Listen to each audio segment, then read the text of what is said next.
What's going on, everyone? Welcome back to the Above Average Podcast, where we talk to people who are above average in mindset and in action. I'm Will. This is Ethan. And today we have 21-year pro in the MLS, not all MLS, but professional soccer player and current assistant coach and director of goalkeeping for the Pittsburgh Riverhounds, Jon Busch. What's up, gentlemen? How we doing today? Dude, what is happening? We're doing great now that you're here. Thanks for coming out.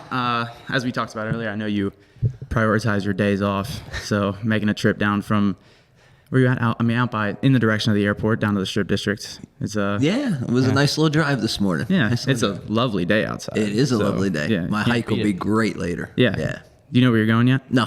Oh, you have no idea? No. Just letting it. Maybe Frick Park. I don't know. We'll see. All right. Not a bad call at all. Where have you? Do you usually stay around like that? Like have you gone to anywhere that's been, I guess, outside of this, like the Pittsburgh area to hike?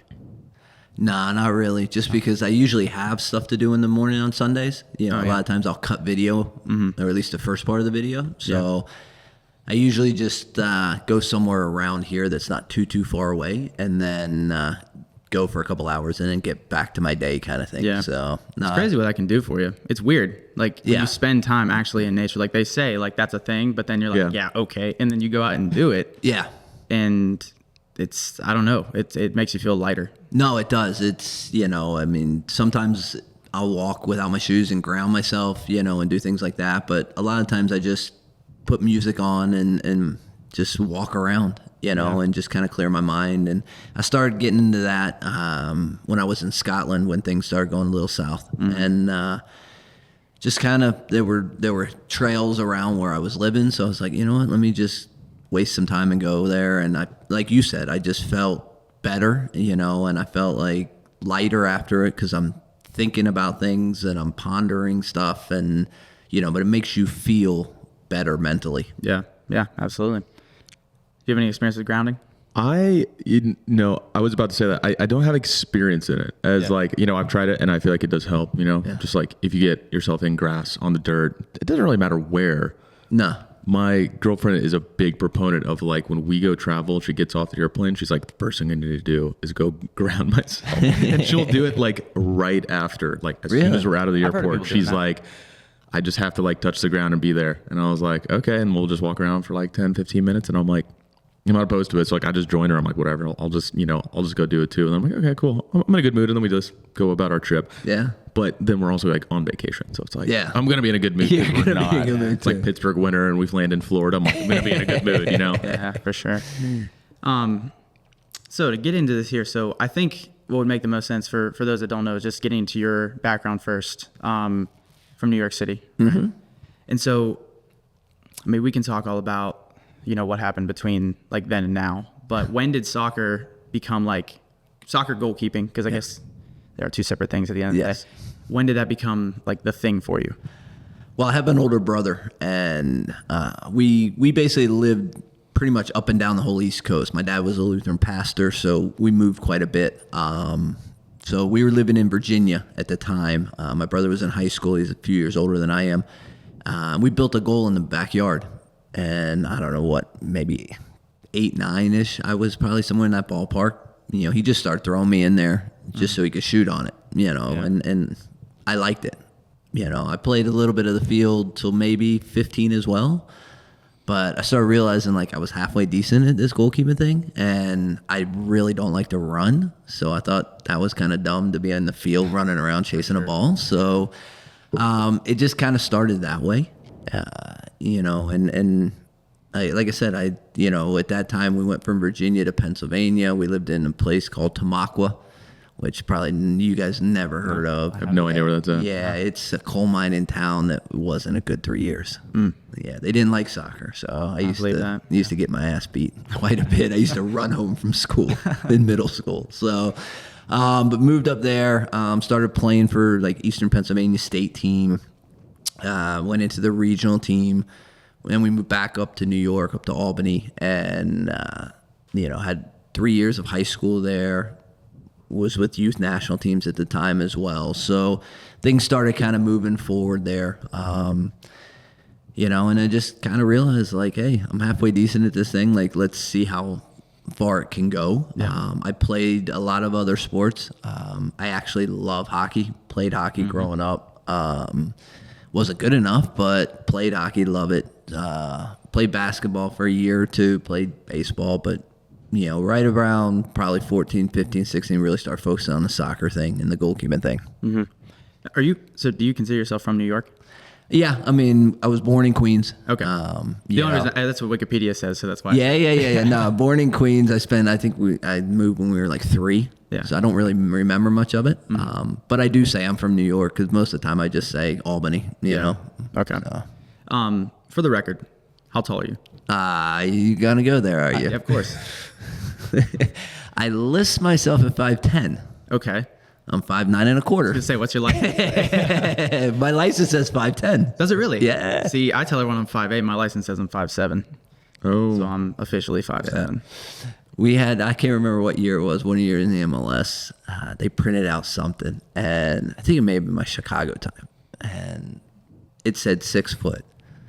And I went to the PR people. I said, "Listen, you can't stretch it that far. Yeah. Like that's embarrassing." You're like, I appreciate it. Yeah. Like, I'll take every inch I can get, but that's too far. Yeah. Like, guys are laughing at me in the locker room. I've always wondered if that, because certain people just throughout, I mean, like you see like other rosters that you're playing against, and you see goalkeepers listed at like 6'4", and they're actually like 6 foot even. Yeah. Like, it does seem to happen a lot for just pretty much. I think every goalkeeper lies on it. Yeah. Let's be honest. I mean, I don't think I have, to be honest, because I think I'm at the minimum to where I could have been. If I would have been any shorter than I am now, I don't think I would have been able to do what I did. I think I'm like the last step, But that was the question I wanted to ask you is like, coming up when you did, when I was growing up, I heard it all the time that I was too short. Yeah. And I went to a college camp, and it was here in Pittsburgh, and one of the coaches was like, "Yeah, you got to hit the weights, man, because you're not tall enough."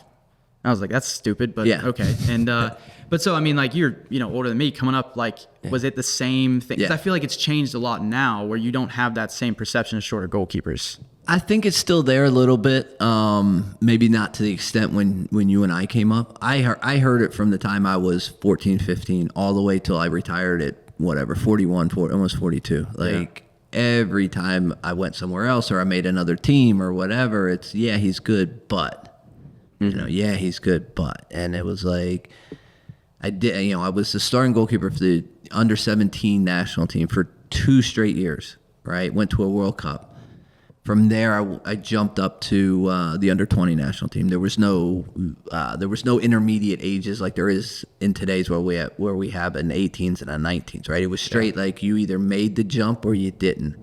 And a local coach, Jon Kowalski, was the coach of the team at that time. And John and I actually, since I've been here, have talked about it, and he did apologize and said he made a mistake. But the big thing was the goalkeeper coach for the national teams at the time, this gentleman, Peter Miller, wanted me. He was like, "Listen, he just played in the World Cup. Like, he's good enough." And John's biggest thing was, he's not tall. He's not tall, And long story short, he cut me right before qualifying. The goalkeeper he used gave up 2 bad goals that didn't qualify for the under 20 World Cup. So how many every years later, when I first got here last year, he was at a training and he brought it up. I said, "Oh, I remember. Yeah, I remember." He's like, "Yeah, I made a mistake." Yeah. I said, "Well, I appreciate that." So, but no, I mean, I've heard it, and it's one of those things where my belief is if you're good enough, you're tall enough. And, it doesn't mean that a taller goalkeeper is going to be better. Right? It's simple. I don't care how tall you are. I don't care what your size is. If you're good enough, that's all I care about. Right. If you can keep the ball out of the net and do what we need you to do, end of story. Yeah. But a lot of times these coaches, they just have this player profile in their head, right? I need a 6'2", a 6'4", and it still goes on to today, maybe not to the extent because a lot more of the game now is playing, right? And playing with your feet and keeping possession and things like that, but it's still there. I mean, I was just talking last week to a parent of a high school kid that is kind of going through that with college coaches. Yeah. You know, he's a very, very good goalkeeper. I used to work with in Indianapolis, but you know, he's not 6'1", he's not 6'2", you know, and it's like, just go watch him play.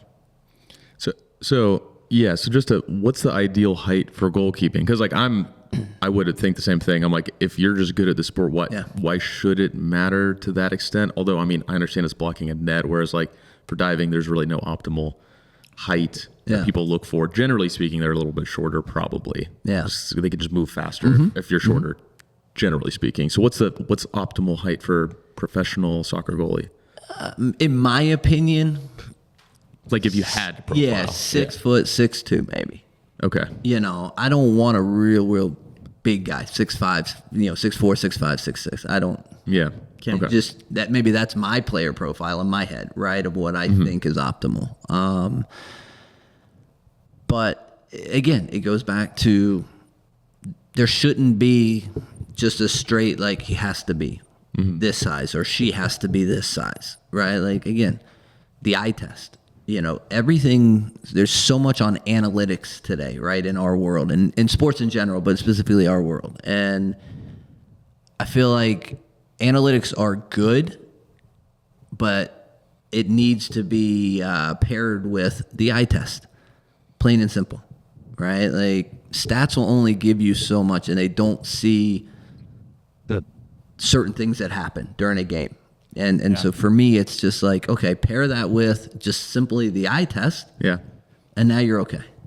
Oh, I want to hear about this eye test because I don't really specifically know what it is. No, when I say eye test, just watching games. Watching them play. Not like watching like how they react to something. Okay. Yeah, Goods and bad. Implied, yeah. Yeah, just watching them play.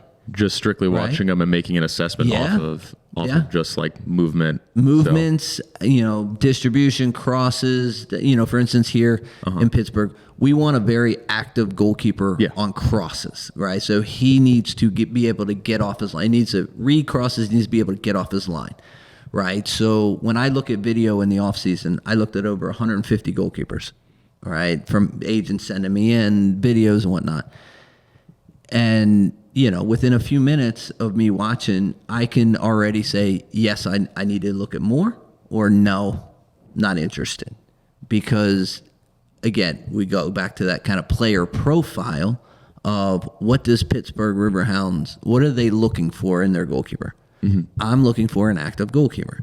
So if you're we call them line goalkeepers or a shot stopper, who doesn't like coming for crosses, doesn't mean he's a bad goalkeeper. Just means he's not going to fit in well with what we want to accomplish here. Yeah. So that's what I call the eye test, is watching. Okay. You know? Interesting. Yeah. Just looking the part, really. So going back to the shorter goalkeepers thing.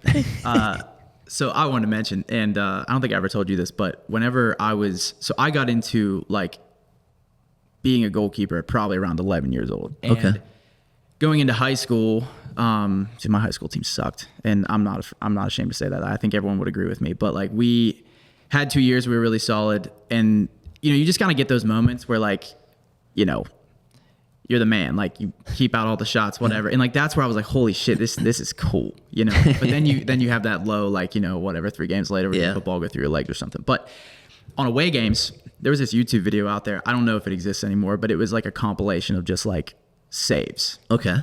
And you were in it. Okay. I'd have to try and find it, but it was like mid 2000s. There were clips of you. I mean, it was the whole world, but I mean, like Manuel Neuer, like playing at Schalke, and then like, was it Joe Cannon?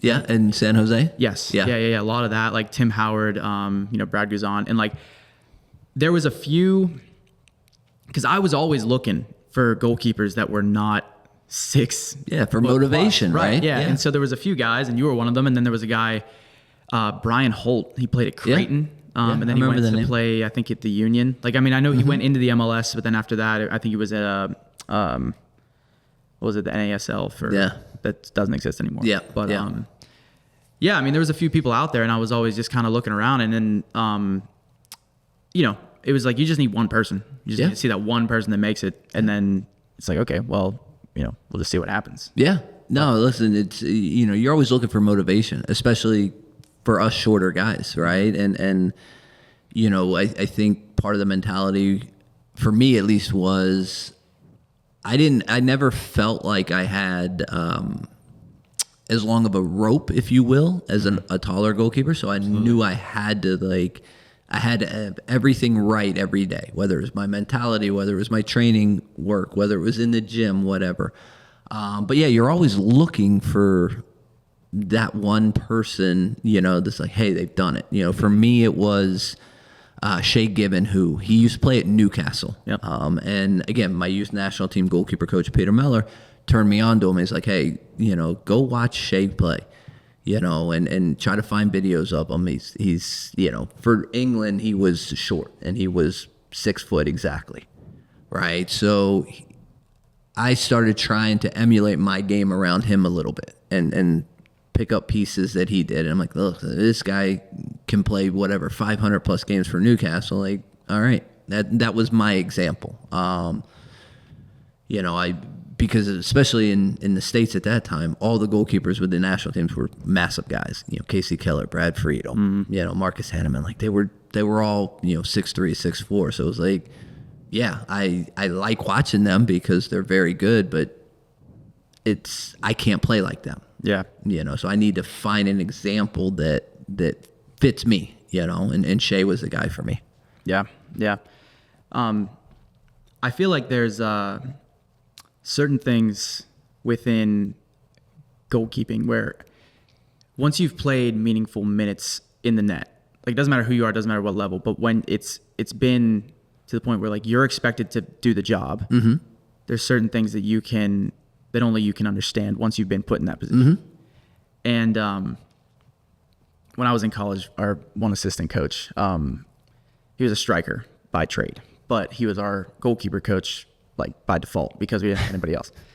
And he was telling me like, yeah, like when I went to junior college and they put me in the net because our keeper got injured and I was lights out and like it was so fun. And I was like, yeah, dude, but you don't understand. Like you got put in there as a striker. There's no expectations of you. You can go in there and do whatever you want. Yep. And no one's going to care. Exactly. But once it's been established that you are a goalkeeper, like the standards that you have to hold yourself to are, not that you have to hold yourself to, but what everyone holds you to. Absolutely. Way different.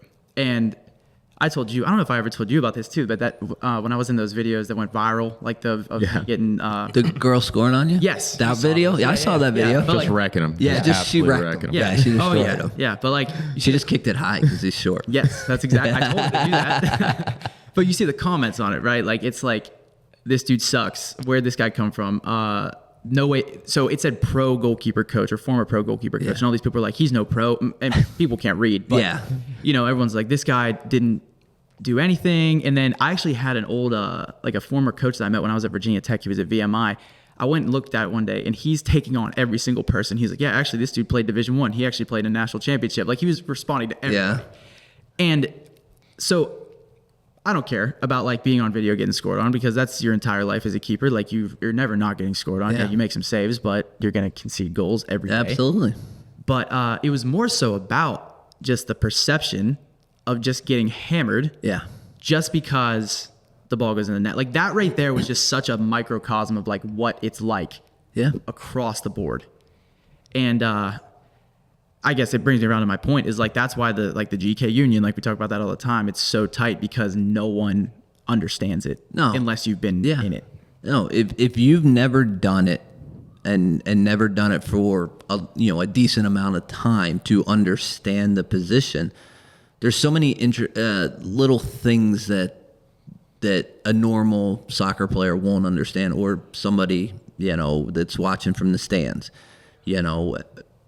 For instance, dealing with a cross, right? You got to read the flight of it. You got to read the runners in the box. Is there a lane for me to get to it? Am I catching? Am I punching? Depending on the pressure, all this has to happen in the blink of an eye, right? And so. That's why we always say that, the older goalkeepers get and they get more and more games is now they're reading situations quicker and better and faster. And that's why, young goalkeepers need to play games. And I've had these conversations when I was playing with, MLS goalkeepers that were like my third, young kids coming up, and I said, listen, it's great. It's great having you around. You're a great kid. But we've been here 3 years in San Jose. This is Evan Newton at the time. And I said, you've been here 3 years. You played one game. Yeah. For your development and your future in this game, you have to go play. You're not going to play here. So he didn't want to go, but he ended up dropping down into the USL. I think he went to Phoenix first, if I remember correctly. Long story short, he calls me at the end of the season, and he's like, God, Bushy, thank you so much. Like, I totally forgot what it felt like to play games. And he just retired maybe 2 years ago, I think it was, and he owns every USL goalkeeping record now. Wow. Right? And it's just, you have to play games to experience it. And it's one thing for a field player or a regular coach. They're going to have an opinion for sure. But again, unless you've been on the other side of that and you're dealing with it and all the possibilities in your head and you've seen it from that other side of the ball, like, it's hard to say. Yeah. It's hard to say. They still give their opinions, which is fine. And then you talk about social media, which, that's a whole different world. Oh, yeah. I didn't have that a lot in my early days as a pro, thank goodness. So as I got older, when it started coming Twitter and Insta and all that stuff, like, I have it for my glove company, but it's not necessarily it is my personal now, but like, I didn't really pay attention enough to it because I just knew that, these people are sitting wherever they're sitting in their living room behind a keyboard, and they're motherfucking me because, I made a mistake in a game, yet this person's never been a goalkeeper. Right. Right. And there's so many positives about social media, but there's also so many negatives. So like your point was, you're reading all these comments and it's like, I almost never comment. I see a lot of goalkeeper coaches on there, but I don't think anybody cares about my opinion, but B, it's like, why am I going to get on Instagram if I don't agree with some guy's training methods and smash them? Right. Right? Like, what does that do? Yeah. And so, I just think it's just one of those things where everybody has an opinion now, and because of social media, your opinion gets out there quicker. It's amplified. Yeah, for sure. Mm-hmm. I think Will has. I think you've let some comments go. I'm getting better at it. I feel like you're pretty on it though. I'm very on it. Yeah. It's not really so much to do with social media for me. My entire life, I haven't been good at like letting people have the last word. Like, I just think back to like arguing with like my siblings. Yeah. Like, they throw an insult at me, I'm throwing one right back. Like, I'm never walking away. And with we haven't gotten anything on the podcast really. No, that's not really. been negative. Occasionally we've had one or two on like a YouTube short or something where someone says something stupid, and like, that's my thing is like, I just can't stand letting people say whatever they want. Like, yeah, it's the same. Like, it's the same thing where it's like, if you're gonna come out here and throw this bullshit at me, I'm not gonna let you get away with it. Yeah. Yep. But at the same time, then you just get roped into something that goes on forever that doesn't, again, serve no purpose. Yeah. So I'm trying. I'm getting there. But you're still young. Yeah. Still young. Yeah. I'm just old. Yeah. So I'm like, I got to get my reps in. I only have a certain amount of time in my day. I'm not wasting it on you, pal. Yeah. Charlotte for college. Yeah. 2 years. Yeah. And then three seasons. okay. So 2.5 years. Okay. Yeah, that makes sense. It's 94, 96 on Wikipedia. Just discrepancies. You got to shout to Wikipedia. It's Wikipedia. Clean them up. Yeah. I'll work on that. So then you left early. Yeah, I left right after my junior season. So Was there was that just to play or? Yeah. Okay. Yeah. So I was really fortunate when I went to Charlotte. And they had a goalkeeper coach named Eric Vaughter. We call him EB. And he's probably put the most amount of goalkeepers into the pros in the U.S. And so, again, he was there. It just kind of fell into place. And then after my first year, in the wintertime when we started training again, all these pros started coming around and training with us. And I figured it out and talking to them, like, okay, they're all getting ready for preseason, and EV's the guy. EV has the blueprint for pros. And so I remember going to him maybe a few weeks into the kind of the winter / springtime. And I said, listen, I don't know if I'll ever be good enough, but I want to do what they're doing. And I said, you know what you're doing. Tell me what to do. I'll do it, but that's what I want to do. And, we had a short, maybe 5-minute conversation about it. And that was it, right? And so go through my sophomore year, finish it up, and EV says, listen, you need one more season. Okay, great, no problem. Like, I trust you. I'm watching these guys. There's like 9, 10 of them around us. And I'm like, man, this guy knows what he's doing. He knows how to train pros. So we go into my junior season, and we're playing. We had a really good year. We went to the Final Four that year. And again, we didn't talk about it. It wasn't like a check-in every couple of weeks, like, how am I doing? Am I on the road to being a pro, kind of thing. And we just went about our business. And back then in the Final Four, we're in the semifinal against, I think it was FIU. And they had TV timeouts back then, right? So like 22 minutes into each half, there'd be a timeout. It's wild. Yeah, it was probably before you were born, but yeah. So we'd walk over to the bench and, coach say a few things and go back. So second half, I think we're 3-1 down at the time or whatever. And I'm, typical New Yorker. I'm fuming about everything and yelling as I walk to the bench. And I looked at EV and I was like, what can I do? What can we do? And he just looked at me real calm and says, just go back and enjoy your last 22 minutes of your college career. You're ready. And I remember that, like, I still get chills thinking about it. Like, I froze, and I was worked up at it, and and then I looked to see if anybody in the huddle actually heard him say it, because I'm like, shit, nobody knows. Yeah. Luckily, nobody did. And then I turned around, and I walked to the goal, and like the whole time I'm walking to the goal, I'm just kind of like, oh my God, like, okay, he said it. Like, you get that vote of approval from EV. It's like having an ace in your hand. And so I was like, holy shit, like, this is going to happen. So finished the game. My mom had driven down from Albany. So myself, EV, and his wife, Marcia, we went to dinner after that game. We had like the 5:30 game or whatever it was. So we went to dinner. So we told my mom, man, nobody knew. And I said, listen, Mom, like, EV's got this plan, blah, blah, blah. Like, this is what I want to do in life. She's like, typical mom. Okay, Jonathan, go for it. I love you. So not a problem with her. We go back. The next morning, we drove back to Charlotte. And I told the boys on the bus, I said, listen, do me a favor, like, stay in the locker room. And I went in and just told the coaches. And they were great about it as well. They just said, listen, we had a feeling this might be coming. And they're like, you're ready. Evie is right. You're ready. Went in, told the boys, and everybody was great about it.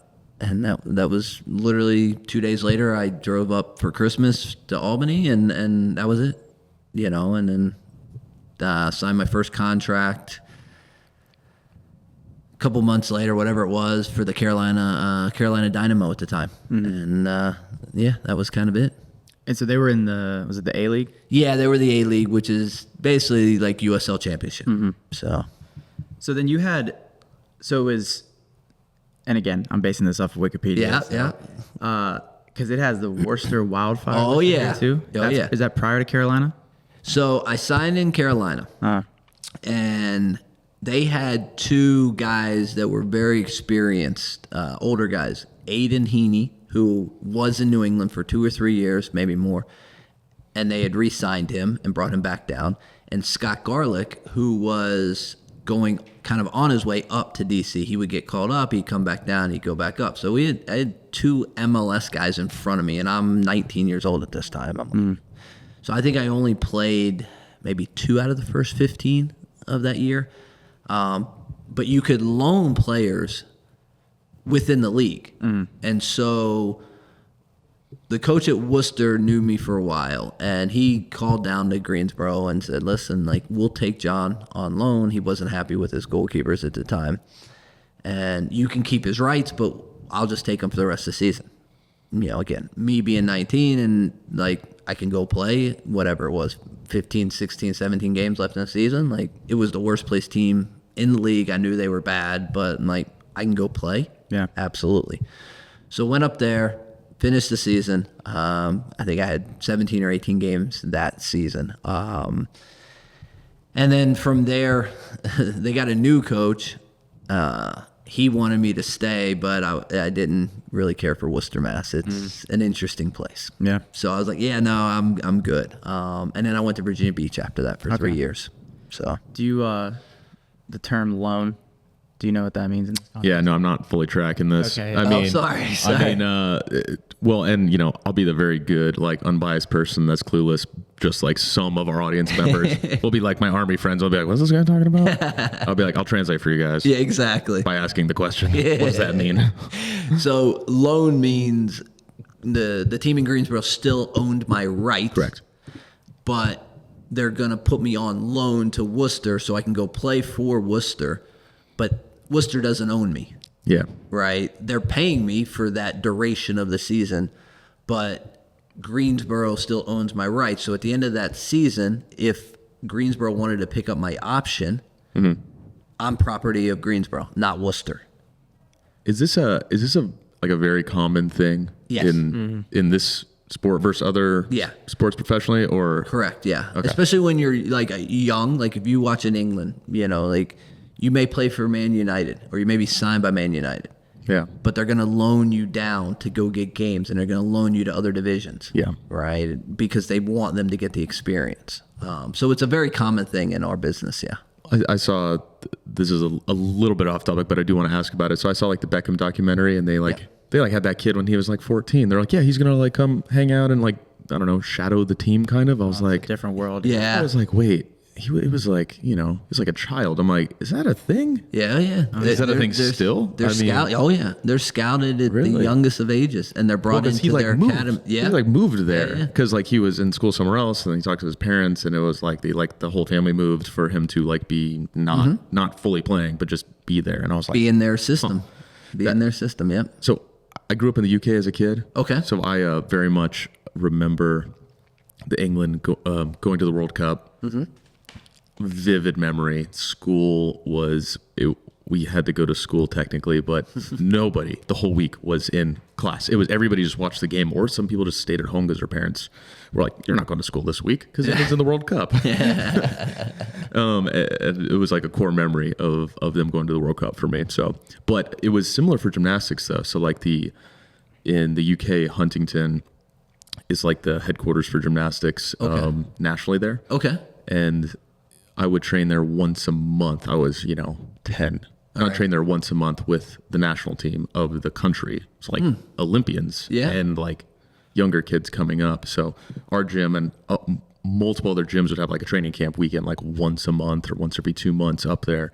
And at that place, like at that headquarters gym too, was kind of the same thing. Like families would leave a gym and start training there like as kids, and like a whole family would move, jobs would change, stuff like that would happen. That's pretty normal. And you'd be training with Olympians, regular practices. You're not doing obviously the same thing they're doing, but same you're coaches, in and assistant around them, coaches, and you just start going into that environment early. Yeah. So It's about putting I figure it's similar, but about putting them in that environment, right? And Yep. and trying to teach them and show them, but also them understanding what it takes to be in that environment, right? Yeah. Some of the best learning is by watching. yeah, And what was different about there than anywhere else too, at least from gymnastics, is like everybody that was at that gym, they would like clean up the gym after. Every person that from the Olympian down to like a 10-year-old would literally be wiping down mats, cleaning every piece of equipment. There was no gym cleaners, whereas our local gym had like a gym cleaner once a week would come. So it was just interesting that I'm like, oh, like once you're in it, it's sort of like you're kind of in a whole different, you're in a whole different league of just like living if you want to be there. Absolutely. At that level. No, that's great. So it's kind of eye-opening for me. I was like, oh, Yeah. I saw in the Olympics is like scrubbing the mats. Yeah. No, that's part kinda of it. wild, Yeah, they need to. They need to, right? It's good. It reminds them where they came from and what they need to do. So Exactly. Yeah, I wonder about that because it seems to be such a contrast between the United States and there because now we have this like strong desire for hyper specialization in sports, which they kind of have. I mean, they do have that in Europe, where you've got 14-year-olds signing to massive clubs, but it's like, where do you see the I don't know, like the commitment level? I mean, maybe now it's because like, parents are so involved and they're enforcing their kids to do stuff at really young ages. The cultural difference, like as an athlete moving from there to here when I was younger, was interesting. Parents, again, this is just for gymnastics, but parents were very opinionated about their kids getting on a team, and coaches here would just kind of be like, okay, we'll just let it happen because we want to make sure that you're happy because you're paying us. Well, yeah. And all that. But in the UK, not the same. The coach would be like, your kid, not good to be on the team. And would say that to the parents. And the parents would be like, okay. And like, that's it. Yeah. And it was very, coaches were, they like were the final say, no matter what. It was not the parents. And that was very known. Which is how it should be. Yeah. And and it was very known because they are the professional at it. But having a kid is emotional. Like, I don't have a kid, so I'm like, I don't know. I don't know what it's like to be a parent just watching that from the side. We're like, what the hell? Yeah. But seeing my mom be a gym manager at the gymnastics, like, I get it, from that perspective. But yeah, there was also probably coaching that was happening in Europe that was definitely not legal. I'll put it that way. There are some things that I was like, whoa, kind of crazy. Yeah. Then you come to the States, not allowed. Can't do that. Not Can't allowed. do that. Yeah. You had like a Russian coach come in who was like, this guy is, his coaching style is not for the faint of heart. Yeah. Yeah. Well, it checks out. It does check out. It does. That brings up a great point though, too, is, you're saying like, a coach tells parents, tells kids that they're not good enough. And now you hear that and they take that as like, that's gospel. That's the end all be all, like, oh, this one coach said my kid's not good enough. Everything's been a waste. Yeah. And I think that's an interesting topic to bring up in the context of your career, because it was so long. And, now a couple years ago, I gave a kid like a evaluation and it wasn't like 100%, 5 out of 5. And I'd have this conversation about, like, I mean, they treat it as if it was like, permanent record type stuff. Yeah. I'm like, listen, like, this is the whole point. You're supposed to take this and be like, okay, like, take the feedback, but then you should Go work on it. Right. The underlining message should always be, I'm going to prove this wrong. Yeah. Or, or whatever. Yeah. And there's nothing, and I tell kids now, like, there's no reason why you can't take criticism as a challenge to prove that person wrong. It's never personal. Sometimes, maybe. I mean, you could run into someone that might make it personal. But there's no reason why that has to be it. Yeah. And so for you, over 21 years, how did you, I mean, you definitely received criticism. Like, what was your, like I said, I started getting it when I was 14, 15 with the youth national teams, all the way, honestly, till the day I retired. And everything was always about my height, right? Mm-hmm. And I learned really quickly, very early to, would it upset me? Would it frustrate me? Sure. But I turned it around and I used it as a mental checklist, right? I've got names on this list in my head. And I'm like, I'm going to prove that person wrong. And when I do, I will cross their name off and I'll move on to the next one. So, I kid about it now, but John Kowalski was one of them, right? That was one of the hardest things I dealt with because I had just been the under 17 guy for 2 years, 2 straight years. They brought 4 or 5 other guys in. I kept, I went to a world championship, World Cup. Goalkeeper coach wants me to move up. And this guy solely is basing it on my size, right? Not my performances, on my size. And so that was a real hard time for me because that was like my first real experience in it. I'm like, holy crap, I'm getting cut from a team, not because I'm not good enough, because the guy doesn't like my height, right? So again, I learned at that time I have to change my mentality. I can't feel sorry for myself. I can't, in essence, accept it. It is what it is. It's his preference. It doesn't mean nobody will ever take a chance on me. This one guy just didn't go in my direction. But I used it to fuel me every single day. It was like, okay, I am going to prove you wrong. I just didn't know from that point, there would be so many other names coming my direction, but like it was fine, you know. And again, yeah, does it? Like I said, does it upset you? Sure, of course it does. You know, we're all humans. You don't want to hear negative stuff about yourself, but it doesn't have to be, like you said, the end all be all. Mm-hmm. Right? The biggest question a lot of times for me was, can he deal with crosses? You know, under pressure, getting hit, getting bumped. And every time I stepped up another level, the crosses were faster. They're whipped in. They're not floated. The guys are bigger. I'm getting knocked 10 yards backward, right? And, you know, I think for me, I was fortunate, you know, growing up playing hockey, I didn't mind contact. So I think that helped me a lot, Sure. Right? You know, going into places where I know I'm going to get hit. But I always spent extra time every week and every time I moved up, putting myself in those uncomfortable situations and putting guys around me and having them whip balls and say, yeah, hit me. I've got to figure out, can I catch this ball or do I need to punch this ball? I've got to figure out how to ride through getting hit, right? So take that information that a coach gives you, and again, it's not the end all be all. If you want to prove him wrong, go work on it. Mm-hmm. Go work on it, right? I mean, we do it with the, you know, our academy kids here for the Riverhounds, right? They get upset if I say, like, you know, your non-dominant foot is not good. Time to go to work. Yeah, go work on it. You know, I went to college and Charlotte, and I couldn't kick with my right foot. I couldn't pass the ball 10 yards. First preseason game, I can't remember who we were playing, but back pass came back to me, and they played my right foot. So I tried to hit it with the outside of my left. And it went to the forward. Luckily, when he shot it, he missed. At the end of the game, we're walking the locker room, and Frank, the coach at the time, was like, JB, they call me JB in college. JB, where are you going? Shower like everybody else. Game's done. He goes, no. He drops 2 bags of balls, and he says, from today till the day you leave college, 150 balls every day with your right foot only. And I did it. You know, and it's just like, if you want, it doesn't matter what you want to do in life, right? It doesn't matter that it's goalkeeping. If you want to become better at something, put more time into it. Yeah. You know, I wanted to get my right foot better. Well, I have to go work on it, you know, and it's simple. But like you said a minute ago, like, a lot of people just, they hear that, if you want to call it negative feedback, it's not even negative. It's just constructive feedback, and they don't know how to take it. Right. Yeah, the criticism is intended, and as long as it is intended to be, you know, it's intended to like make you better. Yeah. It's like, it's deliberately just showing a little bit of a weakness, and it's like, hey, that's just there, so you know. Yeah. And then it's like, it's up to you to make it be anything that you want it to be. And but some people crack under that too, because they're like, correct, because then they take it really hard. And yes.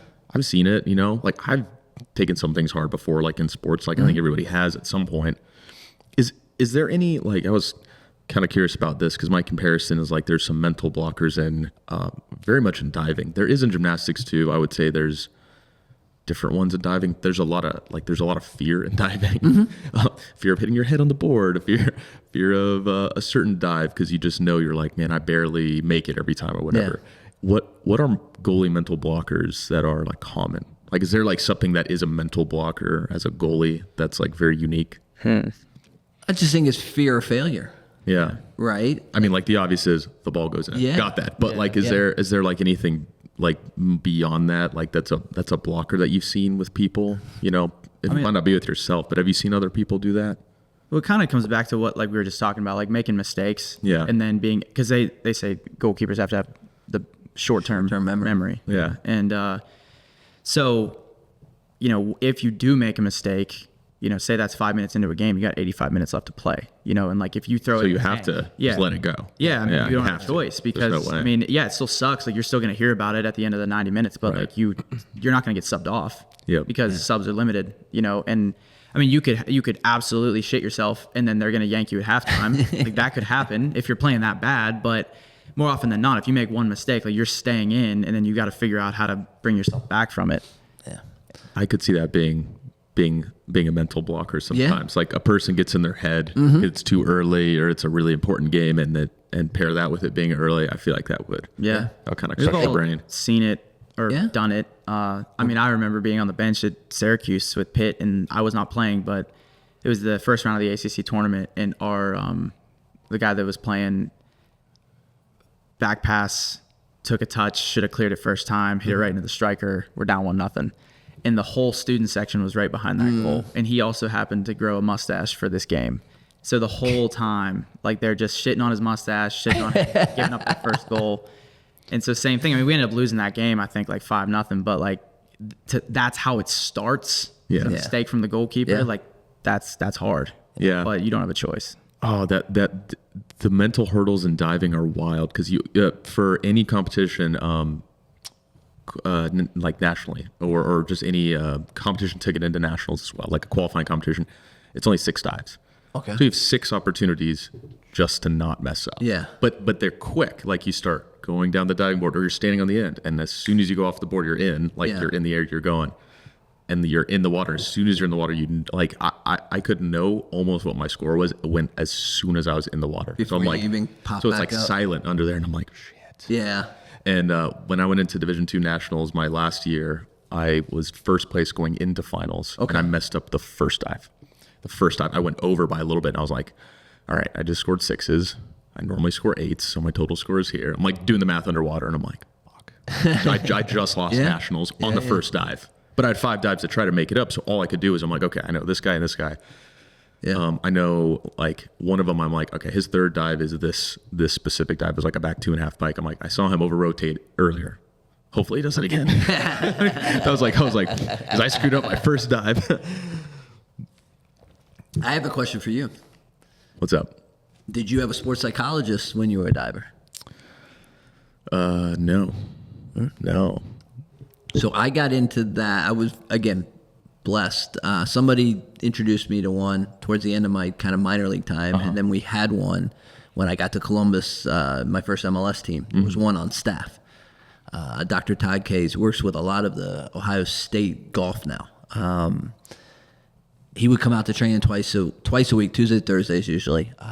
One day he'd just be around and observe, and then he'd talk to whoever wanted to talk to him, and then one day a week I would always go talk to him.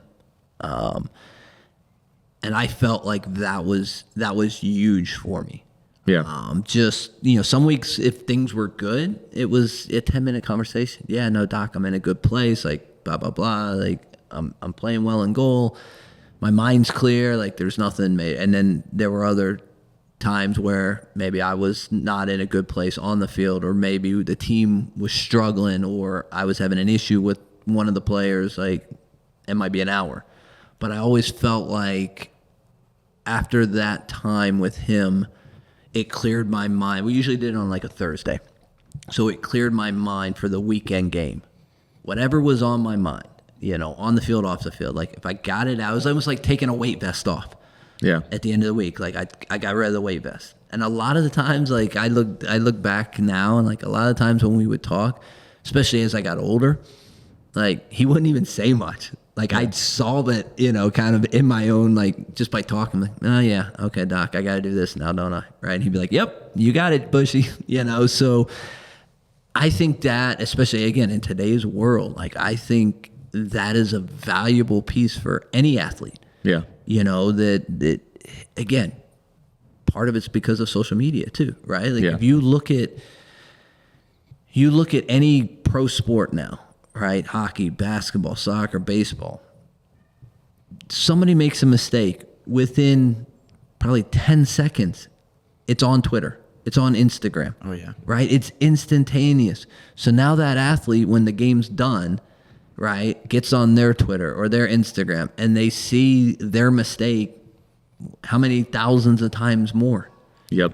Right? Early time of my career in the MLS and in minor leagues, obviously before that, I mean, we were recording the games on VHS tapes.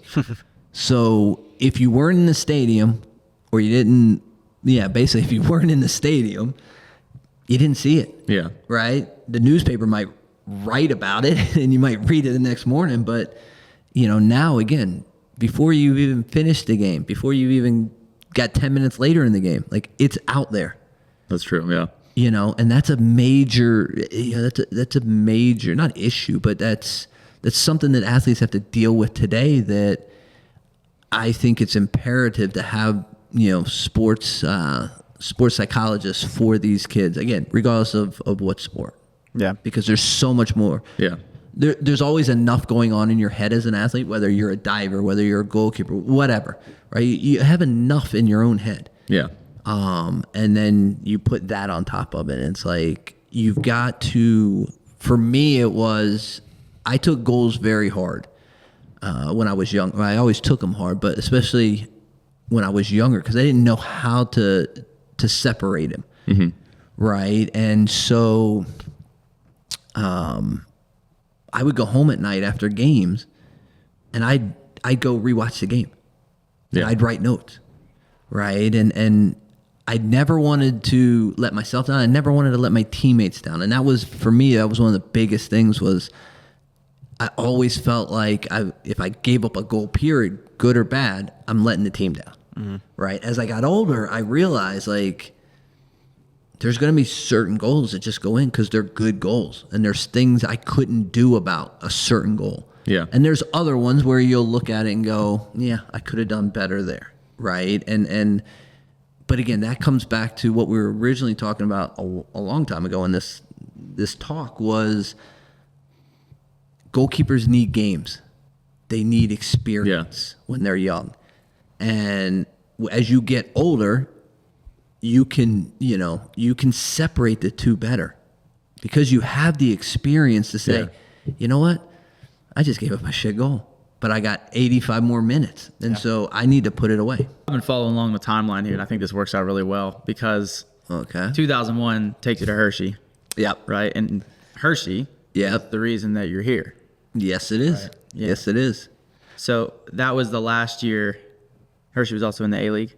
Yeah. Okay. And so then from there you went to MLS. Yeah. From there I got drafted by Columbus I guess it was January, end of December, beginning of January, whatever. So they had come out, the coach there, Greg Andrulis, had come out and scouted a couple of our games at Hershey. I didn't realize during the season, and then he came to a playoff game, which I actually got injured in, and when we were leaving the field, I just happened to see him. And I had known him from goalkeeper camps in the past. And I walked over to him like, hey, how are you, Greg? He's like, good. He's like, I said, what are you doing here? Like, it's Hershey, Pennsylvania. Like, nobody comes to watch our games, And he's like, actually, I've been watching you all season. I said, oh, okay. He's like, one of our goalkeepers is retiring at the end of the year. We'd like to draft you. Would you be interested? I'm like, yep, absolutely. So, that's kind of how that came about. So you could enter the draft. Yeah. I mean, that's not a thing anymore. No, it's not a thing anymore. So those early years, like, you had college kids and you had pros in other leagues that could get drafted. Sure. I don't know all the specifics, but basically I think it was anybody and everybody. If you brought up a name and okay, let's go draft him. Yeah. Did the USL have a draft at some point? I don't think so. Now that I remember. I don't know what it would have been. A couple years ago, I remember there being some kind of, and maybe it wasn't the USL, but I remember it being, I thought there was like a USL super draft or something at some point. Maybe not. Not that I'm aware of. Something else. Yeah. I don't know what it was, but I don't know. That's a whole thing it's complex looking at it from the outside. Just the leagues, like how things have changed. Crazy. Yeah. Crazy how all the rules have changed and everything's changed now. Yeah. Because I remember when Highmark Stadium was built, like I knew of the Riverhounds, been around since 99. I went to like a 4v4 tournament that they hosted. And this was back when the Riverhound was red. Okay. And this is like probably mid 2000s. And it was the dog logo. Yes. Yeah. It was the dog the old logo. School logo. Mm-hmm. Yeah. And so that was, growing up in Pittsburgh, you're like, we just don't have it. Like we don't have, you're maybe aware of the Riverhounds, but no one, they're playing in a high school stadium, it's not the MLS. Like you're not seeing on TV, right? And then when Highmark is built, back then it was what, MLS, NASL, USL. Mm-hmm. And so you had kind of like the 1, 2, 3. Yeah. And then what, NASL goes defunct in what? 16, 17, somewhere in that ballpark. Yeah. So then you have what, MLS, then USL, and then back then PDL. Yeah. right? And then maybe was there a USL 1 then? Maybe not. Yeah, I don't know. I don't know if there was. Yeah. Honestly, I don't know. But it's weird because it's just there was like you got the teams like the Tampa Bay Rowdies were in the NASL and then now they're in the USL and like they are what they are. Like they've been, established and they're a good club, right? Yes. And it's just so interesting to see how it's all changed so much and now it feels like a little bit more clean maybe because it is, I mean, now you got MLS Next, which is a whole other thing, but then, MLS USL Championship 1, 2, it feels like there's more continuity involved, I think. Yeah. But I think my point is here, just making the jump from, maybe a lower league or minor league or whatever you want to call it up to the MLS. Mm-hmm. That example you gave of getting drafted, now it's completely different as well. It's 100% different. Yeah. And again, this goes back to what we were talking about earlier of getting your games when you're a young goalkeeper. So, when we go back to the story about when EB told me I was ready to go, and I remember going to Florida and going to some little 2 or 3 day combine that the MLS was putting on, thinking I could get drafted right away. Like, oh, if I do well there, I'll get drafted. And again, not knowing kind of the way everything worked. But I always referred to EB and he's like, listen, you're not going to the MLS right now. Not going. You're going to sign in Carolina, and you're going to play games until you're ready to go. And again, I grew up with the hockey world. He grew up with the hockey world. So he always used the example of look at the hockey boys.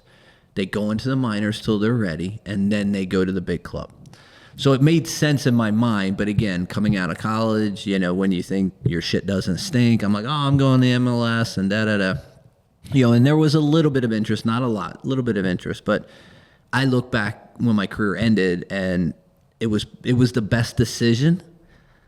I don't even know if I had to make a decision, but it was the best thing that ever happened to me, not going into the MLS right away. Mm-hmm. Because if I would have went into MLS right away, I wouldn't have played, and probably within 2 to 3 years would have been done with the MLS because, okay, he hasn't developed, he hasn't grown, all this stuff, right? And the best thing that ever happened to me was for 5 years, going to play in the A-League. Mm-hmm.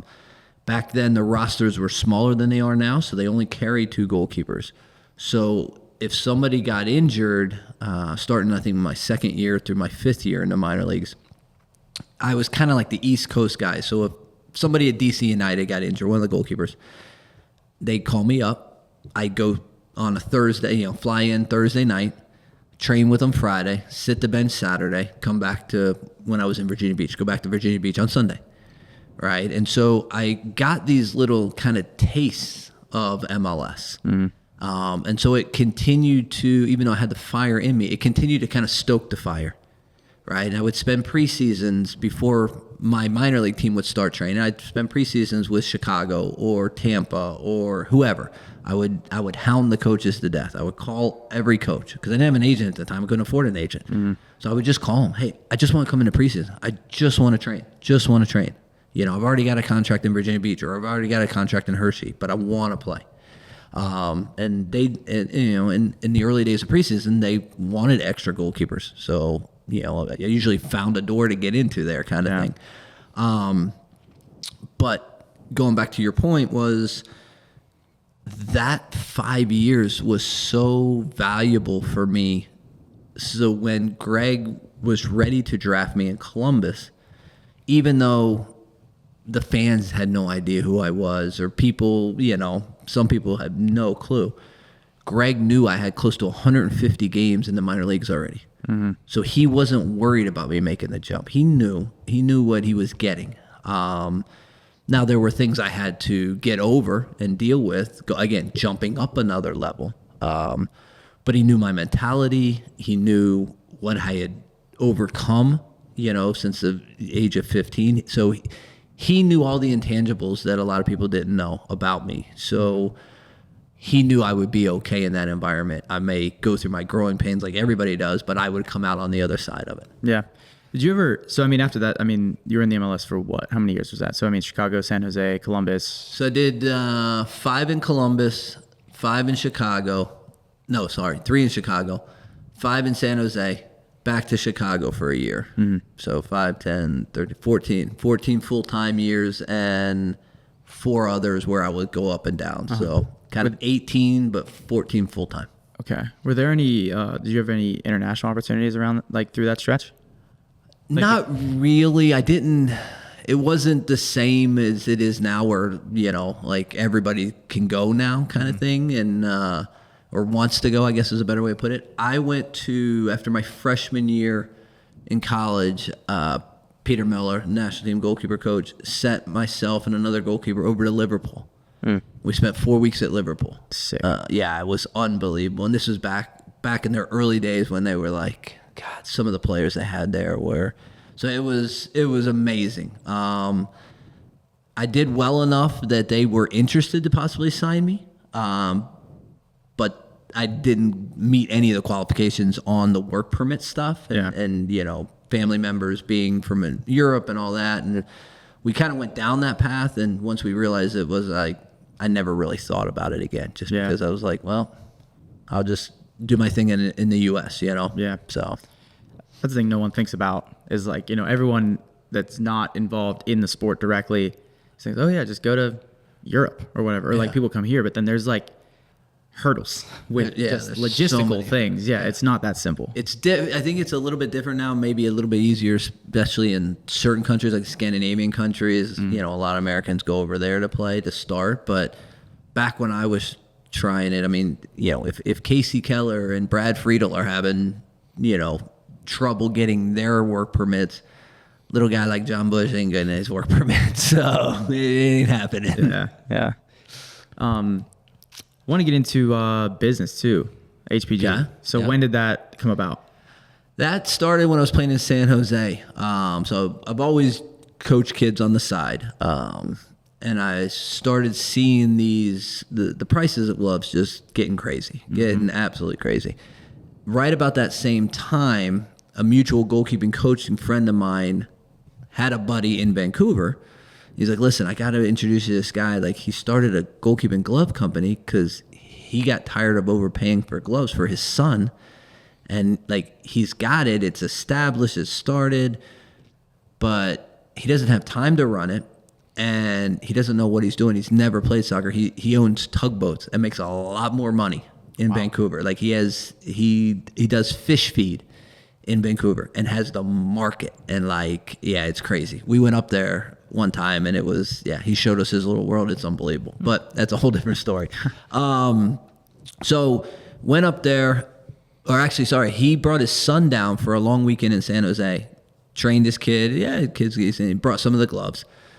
So I was like, yeah, they look all right, Didn't think anything of it. Like maybe 2 weeks later, he calls down and he says, listen, I got this idea. I got this thought. Like, he's like, I don't have time for this. I don't know what I'm doing. I just started it because I got tired of overpaying. That's the kind of person I am. He's like, but this world. You have the connections. He said, why don't we just go 50-50 partners? You design and develop everything. He goes, I'll back you. And, he's like, I got HPG in Canada, but we're not really doing much. He's like, you bring it into the U.S. I'm like, cool. So spent like 6 months kind of designing and expanding because he only had a couple models of gloves. Had some of the pros that I know try them. We got the feedback, we tweaked things, that sort of thing. So we put the first line out and just kind of kept expanding from there. I wanted to make sure we offered a top quality glove at an affordable price for these kids. Because a lot of the time, some of these bigger companies, what they'll do is like you'll see so-and-so, Ederson at City wearing a certain glove. But the stock model has a different palm on it that they sell. They say it's Ederson's glove, but it's not the same, right? So I wanted to make it a point of like, the glove that Jon Busch wears is the glove you're buying off our shelves. And if I needed a pair of gloves, I could go into my warehouse and pull whatever I wanted. It'd be the same as my glove. So I wanted to make sure that they understood that you don't need to pay these crazy numbers and to get a quality glove. And we're going to offer the same exact glove that I wear. You're going to be able to get it. Yeah. So How much of that does how much time do you spend during the week on just HPG related stuff? It depends on how busy we are. Certain times are busier. Yeah. For instance, last week we just got in the camp shutout, which is a big camp in Wisconsin that we deal with. We design a personalized glove for them every summer, and so we just got those in last week. So sometimes I'll be a little bit busier. Like part of that from the factory was I also got about 400 pair of gloves sent to me. So that's part of my afternoon today. I got to go do an inventory. So, but so sometimes it's there's more going on or there's more orders coming in. Come July and into August, all the college orders will be coming, and so like I'll be busy then. And then there's other times, especially like January, February, we're pretty quiet. So we may sell a couple pair a week. So it's ebbs and flows, but I'm always thinking about it every day. At a certain point, it's just to what extent, is it a couple quick things I got to take care of, whether it's orders or returns or whatever, or getting some of our pros, they need more gloves, shipping those out, or are there major things going on? Mm-hmm. So where do you keep the inventory at? In my warehouse, and it's now in Pittsburgh, Pennsylvania. Really? Yes. Wow. Right up by training center. Really? I've got a very, very good flow to my day. Yeah, sounds like it. A very good flow to my day. Because I was going to say, I know whereabouts you live, and you've described your apartment to me, and I was like, there's no way you're keeping not in the shoebox. My apartment, and I call the apartment a shoebox. It's a studio. Nice. And it's a shoebox. It doesn't need much to live off. Listen, I'm very happy with it. It takes me about 10 minutes to clean it. There you go. It's awesome. It's awesome. Yeah. So how much stock did you have to move here? So when I went to Scotland, I had my buddies in Cincy. Him and his wife were running it. Uh-huh. So they had it in their house, and I moved it here this off season. We probably right now I've probably got I don't know, 400 to 500 pairs. Wow. Here right now. Mm-hmm. And then that'll dwindle, and then if I need to order, I'll place orders into the factory. But I always, I've always got a couple hundred pairs of all the different sizes and styles. Do you pack and ship everything? I do it all. Do you really? I do it all, buddy. Wow. It doesn't take too long, so I enjoy it. No? Like I say, I got a really good flow. That's good. Really good flow to my day. Yeah. I remember when I first made Marshall Fitness shirts. That was the first thing I did. I didn't even have a business yet. I made shirts that said Marshall Fitness on it. Yeah. I sold 35. I got a order. This is during the pandemic, so I got a discount, like $9 a shirt. Ooh, that's a good deal. Not bad at all. That's a good deal. I was looking for shit to do. I couldn't do anything. And I was going to the post office every day, pack and ship and send it out. Yeah. I was like, this fucking sucks. I really? I don't want to do this anymore. Yeah. I mean, it was, I didn't have a system. Yeah. Like, this is me firing from the hip. Yeah. And then I started drop shipping everything, which I still do because, I mean, my main product isn't shirts. Like, it's not, a physical product. So I just kind of was like, I'll just automate this. Like, the margins are shit, but like, it's just easier because it's not something I want to be. Yeah. It's not the main thing. No, it's not your main focus. And that's understandable. It took me a while to figure out a process, but now that it's been, 12 or 13 years since we've had the company, like, it's easy, right? And once I figured out my flow here and like where I wanted to store them and all that stuff, literally it's 5 minutes from the training center. So on tomorrow morning, for instance, I know there's 2 orders in the folder right now, right? So when I go up there, I'll go right to the warehouse. I'll pull them, which will take me about 2 minutes. Mm-hmm. I'll get back in my car. I'll go to the training center, print the labels out, drop them in the envelopes, and then usually after training, I go to the post office in Coraopolis. And that's another 5 minutes. Drop them off, and I'm right back. Yeah. I can literally make that to the post office and back in 10 minutes back to the training center. Yeah, that's a primo setup out there. Yeah, listen, I got it sorted. I got to make sure I don't hit the lunchtime because they're so small. They actually shut down. They actually close for lunch. Wow. They close for an hour. Right, yeah. So there's days where I'm on training going, I'm losing my window before lunch. Losing my window before lunch. Oh, there it went. I'll have to go after 1:30 today. Man, that's crazy. That worked out really well for you, though. I mean, just coming here, because it's been over almost a year and a half now. Yeah, that feels like forever ago. By the way, like in February when we were talking, when you and I sat down. Yes, that. Like, I went to Portugal, and like that feels. I don't feel like that was real to me at all. Like being there, but like the fact that was a year and a half ago. Yeah, that feels like way longer. Yeah, it does. No, you're right. I mean, how do you like Pittsburgh as a city comparably to the other places you've been?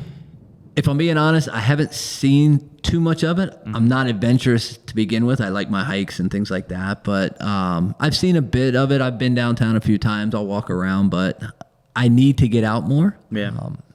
But I'm also, for me, I like to work. I like what I do, so I don't feel like it's work. You know, whether I'm cutting video or working with the goalkeepers or watching the academy kids, like I enjoy what I do. So, you know, maybe that takes away from my social time, if you will, and getting out in this world, but I'm okay with that at this moment. Yeah. So, but I do like Pittsburgh. I really like it. I like the fact of, you know, I like the different areas of Pittsburgh, but I also like the mentality of Pittsburgh, right? I'm a blue collar guy. I always have been, you know, so I like that, you know, we're a little rough. We work hard. We carry our lunch pails. You know, like I'm good with that. Yeah. Would you say, I mean, comparable to Indy in that sense?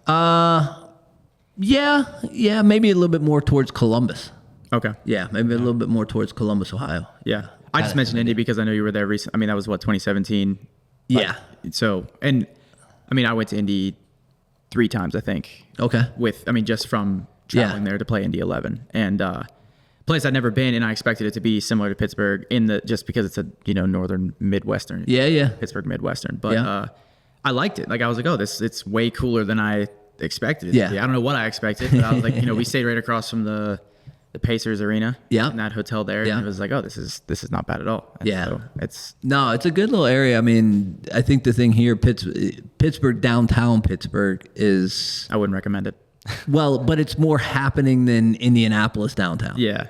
Right. Indianapolis downtown is a lot like Columbus was when I lived in Columbus, of like people go into work in the city and then they live in the suburbs. Now, I know they're doing a lot to change that in Columbus, and I think they have. But Indianapolis is a lot like that. Like more people live in the suburbs and they go into the city to work and then they go home. Yeah. But it's still a nice place to live. Yeah. I would not have expected Pittsburgh to be considered more happening than other cities, because I mean, downtown, like growing up here, like we never went downtown. It was always you're going. I mean, when I was of age to drive, like me and my friends would go to like Southside Works or you know, like it never hanging out downtown, and that's something that I think is trying to be brought back. Yeah. But I mean, even now when we go out, we go to either the Strip or Lawrenceville or Southside or Bloomfield or something, but downtown is just like, nah. Well, maybe I don't know as much as I should about the city. We can put you on. We can tell you where to go. So, but anyway, do you have anything else on this topic? What else do you have happen in the near or long term future, either with business or coaching or anything, actually? I don't know. I have thoughts and ideas of where I want to go to in both. But I also learned from my time in Scotland, don't have a plan, because as soon as you have a plan, it gets thrown out the window. In the coaching world, I want to continue to learn and grow. That's my biggest thing, whether it's here long term, whether it's in the MLS, whatever, right? I want to push myself as a coach. I want to get better. I want to expand my knowledge. I want to grow. With the business, I want to continue to grow it to a point where in the relatively near future, you know, I won't be able to strike balls anymore. And so I have to keep that in the back of my mind. And that was always the original, one of the original reasons why starting it, like give myself something that when I can't kick balls anymore and I can't be on the field anymore, I have obviously money coming in. So that's where I want to go business wise. You know, I don't want to say like, oh, I want to grow it to whatever, $1 million company or what, or be Adidas or be Nike. Like, no, I don't, you know, like I want it to be able to help me financially when I need it. Okay. Would you ever want to try diving and I give your sport a try? I'm out. Jump on a diving board. Nope, I am out. Will be more than happy to jump on a diving board. I am no sir. Somebody's got to do it. So if it's going to be anybody. Somebody's got to do it for the views. Yeah. So where, and I know we already talked about social media this whole time. Yeah. Over like, but I know you're on social media. Oh, yeah. So where can people find you if they want to see more or hear more from you? They can go to HPG_GK. So that's for the glove your company. Instagram. That's my Instagram and my Twitter. Yeah. Gotcha. So All right, cool. Well, this has been great. It was a good, great conversation. yeah, we went a little bit everywhere. We did. We did. a little bit everywhere. But it's not too often. I think this is the first soccer podcast that we've done. It is, so far. actually, yeah. And Yeah. there was a lot of places we didn't go that I wanted to go, but that's okay because we covered a lot of ground. Yeah. So, but still, might have to just have you back on again at some point. So, I'm always willing to come back. yeah, hell yeah. Well, thanks again for coming out. Yeah, And, my pleasure. If you made it this far into this episode, we'll see you on the next one.